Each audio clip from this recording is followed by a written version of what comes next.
അല്ലാഹു സുബ്ഹാനഹു വ തആല സൽക്കർമ്മമായി സ്വാലിഹായ അമലായി നമ്മിൽ നിന്ന് സ്വീകരിക്കുമാറാവട്ടെ. ഇവിടെ ഇന്നീ വിനീതനിൽ അർപ്പിതമായിട്ടുള്ള വിഷയം അനുഗ്രഹദാതാവിനെ ഓർക്കുക എന്നുള്ളതാണ്.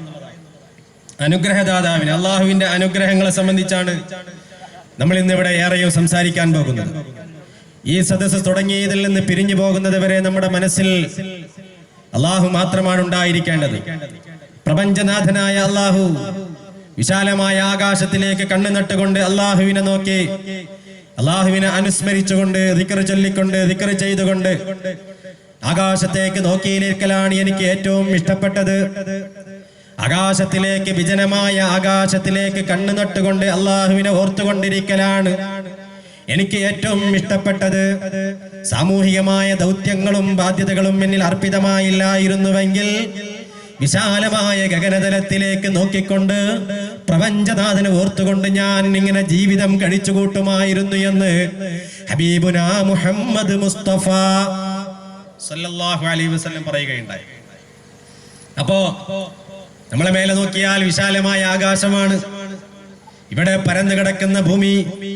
ഈ സദസ്സിലിരുന്നു കൊണ്ട് നമ്മൾ അള്ളാഹുവിനെ ഓർക്കുക, റബ്ബുൽ ഇസ്സത്തായ തമ്പുരാനെ ഓർക്കുക, അവൻ ചെയ്ത അനുഗ്രഹങ്ങളെ ഓർക്കുക.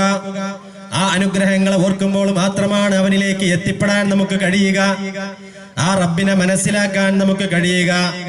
അള്ളാഹുവിന്റെ അനുഗ്രഹങ്ങൾ ഓർത്തുകൊണ്ട് അവരോട് നന്ദിയുള്ള ഒരു മനസ്സ്, ആ നന്ദി ഹൃദയത്തിൽ നിറഞ്ഞു നിൽക്കുമ്പോൾ അകിട്ടില് പാല് നിറഞ്ഞു നിൽക്കുന്നത് പോലെ അവന്റെ ഹൃദയത്തിൽ നന്ദി നിറഞ്ഞു നിൽക്കുമ്പോൾ, കൃതജ്ഞത നിറഞ്ഞു നിൽക്കുമ്പോൾ, ശുക്ർ നിറഞ്ഞു നിൽക്കുമ്പോൾ അവൻ അള്ളാഹുവിനെ ഓർത്തുകൊണ്ട് പടച്ചവനെ നീ എനിക്ക് നൽകിയ അനുഗ്രഹങ്ങള്, എനിക്ക് നൽകിയ അനുഗ്രഹങ്ങൾ എന്നവൻ ഇങ്ങനെ ഓർത്തുകൊണ്ട് അവന്റെ ഹൃദയത്തിൽ ഇങ്ങനെ കൃതജ്ഞതയും നന്ദിയും ഇങ്ങനെ നിറഞ്ഞു നിൽക്കുമ്പോൾ അറിയാതെ അവന്റെ ചുണ്ടുകൾ മന്ത്രിച്ചു പോകുകയാണ്. അൽഹംദുലില്ലാ അൽഹംദുലില്ലാ നഹ്മദുക വനശ്കുറുക യാ അല്ലാഹ്, നഹ്മദുക വനശ്കുറുക യാ അല്ലാഹ്, ശുക്രൻ ജമീലാ, ശുക്രൻ ജമീലാ. അല്ലാഹുവേ നീ നൽകിയ എണ്ണമറ്റ അനുഗ്രഹങ്ങൾ, എണ്ണിയാൽ ഒടുങ്ങാത്ത അനുഗ്രഹങ്ങൾ നീ എന്റെ മേൽ വർഷിച്ചു തന്നില്ല തമ്പുരാനെ. സർവസ്തുതിയും നിനക്ക് മാത്രമാണ് അല്ലാഹ്. നിനക്ക് ഞാൻ ശുക്ർ ചെയ്യുന്നു അല്ലാഹ്, നിനക്ക് ഞാൻ നന്ദി ചെയ്യുന്നു അല്ലാഹ്. എന്റെ നാക്കിൻ തുമ്പിലും ശുക്രിന്റെ വചനങ്ങളാണ്, എന്റെ ഹൃദയത്തിലും ശുക്റാണ്. അങ്ങനെ എന്റെ സുജൂദ് ഭൂമിയിൽ പതിയുകയാണ്. അൽഹംദുലില്ലാഹ് ലക്കൽ ഹംദു വലക്കൽ ശുക്റു യാ അല്ലാഹ്. ഒരു അടിമ തന്റെ പരിശുദ്ധമായ നെറ്റിത്തടം ഭൂമിയിൽ കൊണ്ടുപോയിട്ട് വെക്കുമ്പോൾ അതാണ് ഏറ്റവും ശുക്രിന്റെ അവസ്ഥ. അള്ളാഹുവിനെ ശുക്ർ ചെയ്യുന്ന ഏറ്റവും അങ്ങേ അറ്റത്തെ പാരമ്യമായ അവസ്ഥ അതാണ്. തന്റെ പരിശുദ്ധമായ നെറ്റിത്തടം കൊണ്ടുപോയി ഭൂമിയിലേക്ക് വെച്ചുകൊണ്ട് റബ്ബിനോട് പറയുകയാണ്, അല്ലാഹുവേ നിന്റെ മുന്നിൽ ഞാൻ കീഴൊതുക്കിയിരിക്കുന്നു തമ്പുരാനെ, നിന്റെ മുന്നിൽ ഞാൻ സമർപ്പിച്ചിരിക്കുന്നു അല്ലാഹ്, നിന്റെ മുന്നിൽ ഞാൻ നമ്രശിരസ്കനാണ് അല്ലാഹ്, നിന്റെ മുന്നിൽ ഞാൻ സാഷ്ടാംഗം നമിക്കുകയാണ് അല്ലാഹ്, നിന്റെ മുന്നിൽ ഞാൻ സുജൂദിലാണ് റബ്ബേ. അള്ളാഹുവിന്റെ അനുഗ്രഹങ്ങളെ കുറിച്ച് ഓർക്കുമ്പോഴാണ് നന്ദിയുള്ള മനസ്സുണ്ടാവുക. അതിന് അള്ളാഹുവിന്റെ അനുഗ്രഹങ്ങളെ ഓർക്കണം. ഒരിക്കൽ ഡമാസ്കസിലൂടെ നടന്നു പോവുകയാണ് സഈദ് എന്ന മഹാൻ. അദ്ദേഹം വലിയ ഭക്തനാണ്, സാത്വികനാണ്, സത്യസന്ധനാണ്, വിശ്വസ്തനാണ്.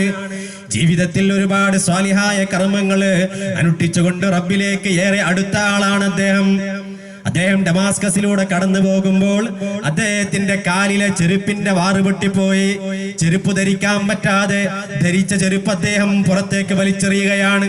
വലിച്ചെറിഞ്ഞ് ചെരുപ്പില്ലാതെ നഗ്നപാതനായിട്ട് ഡമാസ്കസിലെ ചുട്ടുപൊള്ളുന്ന മണൽപ്പരപ്പിലൂടെ നടന്നു പോകുമ്പോൾ അദ്ദേഹം ഓർത്തു പോകുകയാണ്, അല്ലാഹുവേ ഞാൻ ഇത്ര നിന്നെ സ്തുതിച്ചിട്ടും, ഞാൻ ഇത്ര നന്ദി കാണിച്ചിട്ടും, ഞാൻ ഇത്ര ആരാധിച്ചിട്ടും, ഞാൻ നിന്നെ വന്ദിച്ചിട്ടും പടച്ചവനെ നഗ്നപാതനായി ഈ ചൂടുള്ള മരുഭൂമിയിലൂടെ മണൽപ്പറമ്പിലൂടെ നടന്നു പോകാനാണല്ലോ എന്റെ വിധി.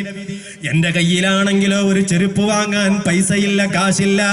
ഞാൻ കാശില്ലാതെ പൈസയില്ലാതെ നഗ്നപാതനായി ചെരുപ്പില്ലാതെ ഡമാസ്കസിലൂടെ നടന്നു പോകാൻ വിധിക്കപ്പെട്ടല്ലോ എന്നിങ്ങനെ ഒരു നന്ദിയില്ലാത്ത ഒരു മനസ്സ്, ചെറിയ രൂപത്തിൽ തന്റെ വിഷമം ഇങ്ങനെ മനസ്സിൽ രൂപപ്പെട്ടപ്പോൾ, ഞാൻ വലിയവൻ, നല്ലത് ചെയ്യുന്നവൻ, നല്ല സ്വാലിഹായ അമലുകൾ ചെയ്യുന്നവൻ, ഞാൻ ഭക്തൻ, എന്നിട്ടും ചെരുപ്പില്ലാതെ നടക്കാൻ ഞാൻ വിധിക്കപ്പെട്ടല്ലോ. ഇങ്ങനെ ആലോചിച്ചുകൊണ്ട് അദ്ദേഹം നടക്കുമ്പോഴാണ് പെട്ടെന്നൊരു പള്ളി കാണുന്നു. പള്ളിയിലേക്ക് അദ്ദേഹം കയറാൻ ഉദ്യമിച്ചപ്പോൾ അതാ പള്ളിയുടെ പടിയിൽ ഒരാളിരിക്കുന്നു. അയാൾക്ക് 2 കാലുകളുമില്ല. 2 കാലില്ലാത്ത ആളിനെ സഈദ് കാണുകയാണ്. 2 കാലില്ലാത്ത ആള്, 2 കാലും മുറിച്ചു മാറ്റപ്പെട്ടയാള് ഉടനെ മസ്ജിദിലേക്ക് കയറിക്കൊണ്ട് അദ്ദേഹം സുജൂദിൽ വീണുകൊണ്ട് അള്ളാഹുവിനെ വന്ദിച്ചുകൊണ്ട് കണ്ണീരൊലിപ്പിച്ചുകൊണ്ട് പറയുകയാണ്, തമ്പുരാനെ, ഞാൻ എത്ര ഭാഗ്യവാനാണ്, എത്ര നല്ല നിഅമത്തുകൾ എനിക്ക് ചെയ്തു, ഞാൻ എത്ര അനുഗ്രഹീതനാണ്, ഞാൻ എത്ര നിഅമത്തുകൾക്ക് നന്ദി ചെയ്യേണ്ടവനാണ് തമ്പുരാനെ.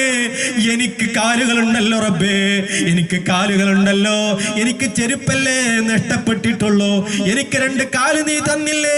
ആ പാവം പള്ളിയുടെ പൂമുഖത്തിരിക്കുന്നവന് കാലിൽ ചെരുപ്പില്ലാത്തതല്ല പ്രശ്നം, അവന് നടക്കാൻ 2 കാലുമില്ലല്ലോ റബ്ബേ. നീ എനിക്ക് 2 കാല് തന്നില്ല അല്ലാ, നീ എനിക്ക് 2 കാല് തന്നില്ല അല്ലാ. ഞാൻ എത്ര സൗഭാഗ്യവാനാണ്, ഞാൻ എത്ര അനുഗ്രഹീതനാണ്, അതുകൊണ്ട് ഞാൻ എത്ര നന്ദി കാണിക്കണം എന്ന് പറഞ്ഞുകൊണ്ട് സഈദ് അദ്ദേഹം നേരെ സുജൂദിൽ വീഴുകയാണ്. ഇവിടെയാണ് സഹോദരിമാരെ നമ്മൾ പലപ്പോഴും ആവലാതിപ്പെടലാണ്.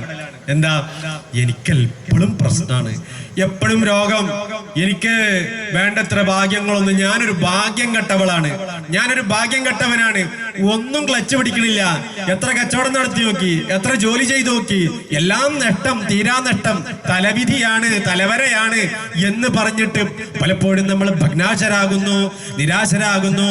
അള്ളാഹുവിനെ കുറിച്ചുള്ള മോശമായ ധാരണകളും ചിന്തകളും നമ്മളെ മനസ്സിലേക്ക് കടന്നു വരുന്നു. പക്ഷേ നമ്മൾ അറിയേണ്ടത് എന്താ? നമ്മൾ അറിയേണ്ടത് നമ്മളെ ചുറ്റുപാടുകളിലേക്ക് നമ്മൾ നോക്കണം.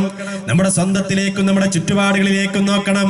അവിടെ നമ്മളെക്കാൾ താന്നവരുണ്ട്, അവിടെ നമ്മളെക്കാൾ ഭാഗ്യം കുറഞ്ഞവരുണ്ട്, അവിടെ നമ്മളെക്കാൾ കഷ്ടത അനുഭവിക്കുന്നവരുണ്ട്, അവിടെ നമ്മളെക്കാൾ പ്രയാസങ്ങൾ അനുഭവിക്കുന്നവരുണ്ട്. രോഗം കൊണ്ട് ബുദ്ധിമുട്ടുന്നവരെത്ര, അംഗവൈകല്യം കൊണ്ട് ബുദ്ധിമുട്ടുന്നവരെത്ര, ബുദ്ധിമാന്ദ്യം കൊണ്ട് ബുദ്ധിമുട്ടുന്നവരെത്ര, വിജ്ഞാനവും അറിവും ഇല്ലാത്തത് കൊണ്ട് ബുദ്ധിമുട്ടുന്നവരെത്ര, നരകിച്ചു ജീവിക്കാൻ വിധിക്കപ്പെട്ടവരെത്ര, ഒരു തുള്ളി വെള്ളം പോലും കൃത്യമായിട്ട് കഴിക്കാൻ പറ്റാത്തവരെത്ര, ഒരു പിടി ഭക്ഷണം വായിലേക്ക് വെച്ചിട്ട് ആ ഭക്ഷണം നേർക്കൊന്ന് ഇറക്കാൻ പോലും കഴിയാത്തവർ എത്ര ആളുകളുണ്ട് ആശുപത്രി കിടക്കയിൽ കിടക്കുന്നത്. എത്ര സമ്പത്തുണ്ടായിട്ടും ആകാശത്ത് വന്നിട്ട് ബോംബർ വിമാനങ്ങൾ ബോംബിട്ടുകൊണ്ട് കൊല ചെയ്യപ്പെടുന്ന പാവം കുഞ്ഞുങ്ങൾ, കെട്ടിടങ്ങൾ തകർന്നുകൊണ്ട് അവരുടെ ശരീരം എറിഞ്ഞുടക്കപ്പെട്ട പളുങ്ക് പോലെ ചിന്നി ചിതറുകയാണ് ലോകത്ത്. സിറിയയിലും ഇറാഖിലേക്കും ഒന്ന് കണ്ണോടിച്ചു നോക്കൂ. എത്ര സമ്പന്ന രാഷ്ട്രങ്ങളായിരുന്നു, എത്ര അന്തസ്സോടുകൂടി ജീവിച്ചവരാണ്, എത്ര അഭിമാനത്തോടുകൂടി ജീവിച്ചവരാണ്. ഇറാഖിലെ സഹോദരിമാര് പറഞ്ഞു പോവുകയാണ്, ജയിലറകളിൽ കിടന്നുകൊണ്ട് നേരത്തെ അമേരിക്കൻ പടയുടെ ക്രൂരമായ ബലാത്സംഗത്തിനിരയായ അമേരിക്കൻ യാങ്കിപ്പടയുടെ ക്രൂരമായ മർദ്ദനങ്ങൾക്കും പീഡനങ്ങൾക്കും ഇരയാകാൻ വിധിക്കപ്പെട്ട സഹോദരിമാര് അവിടെ വെച്ചുകൊണ്ട് കത്തെഴുതുകയാണ്. ഇവിടെ ഇതാ ഈ ജയിലിൽ കടന്നുകൊണ്ട് ഞങ്ങൾ പീഡിപ്പിക്കപ്പെടുകയാണ്. ഞങ്ങൾ എത്ര അന്തസ്സോടുകൂടി ജീവിച്ചവരാണ്, ഞങ്ങൾ എത്ര അഭിമാനത്തോടുകൂടി ജീവിച്ചവരാണ്, ഞങ്ങൾ നെഞ്ചു വിടർത്തി നടന്നവരാണ്, ഞങ്ങൾ ഇറാഖി പെണ്ണുങ്ങളാണെന്ന് അഭിമാനിച്ചവരാണ്, ഞങ്ങൾ അഹങ്കരിച്ചവരാണ്, ഞങ്ങളുടെ കയ്യിൽ പണമുണ്ടായിരുന്നു, ഞങ്ങളുടെ കയ്യിൽ എല്ലാം ഉണ്ടായിരുന്നു.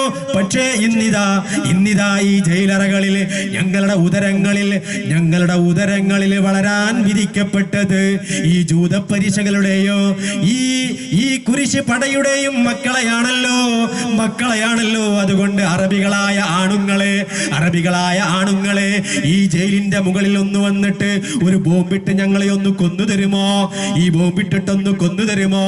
ഇങ്ങനെ അപമാനഭാരം പേറിക്കൊണ്ട് ജീവിക്കാൻ ഞങ്ങൾക്ക് കഴിയുകയില്ല, ഞങ്ങൾ അപമാനിതരാണ്, അതുകൊണ്ട് ഞങ്ങളെ ഒന്ന് കൊന്നൊടുക്കി തരുമോ എന്ന് കത്തെഴുതുകയാണ് ഇറാഖി ജയിലുകളിൽ നിന്ന് പെണ്ണുങ്ങളെ, സഹോദരങ്ങളെ.